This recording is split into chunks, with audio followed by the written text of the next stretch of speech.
আল্লাহর কসম, আমি আব্দুর রাজ্জাক বিন ইউসুফ আলহামদুলিল্লাহ কোরআন হাদিস মোটামুটি ভালোই বুঝি, আর আমি খুব দক্ষতার সাথে পড়ানোর চেষ্টা করি।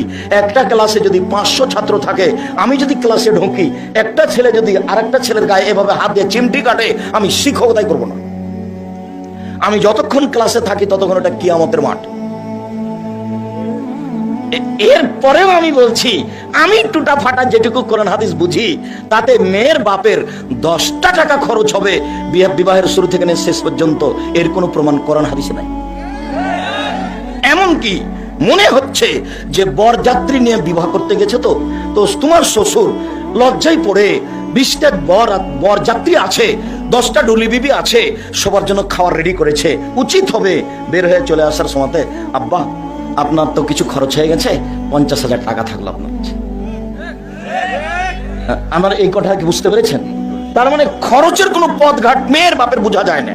আল্লাহর কসম, আমি আপনাদের কাছের মানুষ, বাড়ির মানুষ, আমি আপনার ছেলে, আপনার ভাতিজা, আপনার ভাই, আমি যেভাবে কোরআন হাদিস বুঝি, তাতে 1টা টাকা মেয়ের বাপের খরচ হবে এরকম কোনো কোরআন হাদিস দিয়ে প্রমাণ করা যাবে না, বিধানের নাই। আর আমি যে কথা বললাম, এইভাবে উল্টে ধরার কোনো পথ নাই কিয়ামত পর্যন্ত। তো আল্লাহ নবী যে বললেন ফাতেমাকে, সালিনি মা শেতে, ফাতেমা তুমি যদি কিছু চাও তাহলে চাও, আমি তোমাকে দিব। বিচারের মাঠে আমি কোনো উপকার করতে পারবো না। এটা হলো বিবাহের অনেকদিন পরে। বিবাহের পরে সংসার দেখে মেয়ের বাপ জামাইকে বলতে পারে, আচ্ছা বাবা তোমার তো খুব সমস্যা, তুমি তো ভালো ব্যবসা বাণিজ্য করতে পারছো না, আমি না হয় তোমাকে 50,000 টাকা দিলাম, দেখো তো তুমি কিছু করতে পারো কিনা। সেটা ভিন্ন জিনিস। তুমি কোন সাহসে ফার্নিচার নিবা কেন? বলে আমার শ্বশুর খুশি হয়ে দিয়েছে। তোমার শ্বশুরকে ফকিরকে দিতে বলো তো ফার্নিচারটা, তোমার শ্বশুর ফকিরকে দিয়ে দেখ।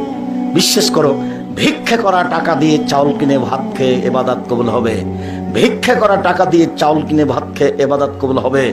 যৌতুকের টাকা দিয়ে চাউল কিনে ভাত খেয়ে ইবাদত কবুল হবে না। এই ফার্নিচার, এই খাট, এই খাটলা, এই চৌকি, এই বাক্স, এই আলমারি, এই শোকেজ সন্ধ্যা হতে হতে ফেরত দিতে হবে।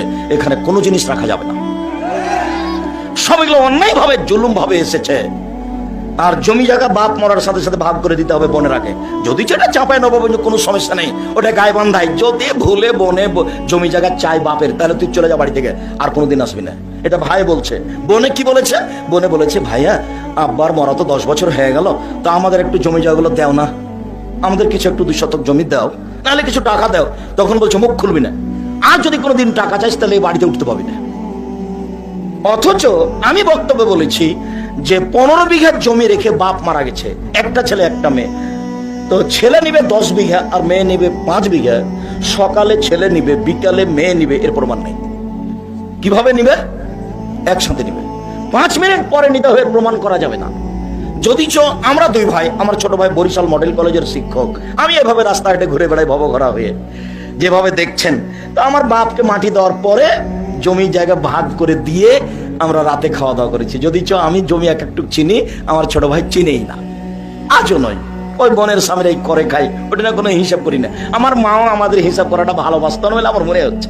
আমরা একটু বললে আমার মা মনে হয় যে একটু কষ্ট পেত, তা আমরা কিছুই বলতাম না। যাকগে, তা আমার মা চলে গেছেন, প্রায় বছর পারে হয়ে গেল, তা আমরা এ নিয়ে কিছু বলি না, আমরা কিছু বলতেই যায় না। দেখা যাক, মা যেভাবে ভালোবাসছিল সেটাই থাকি।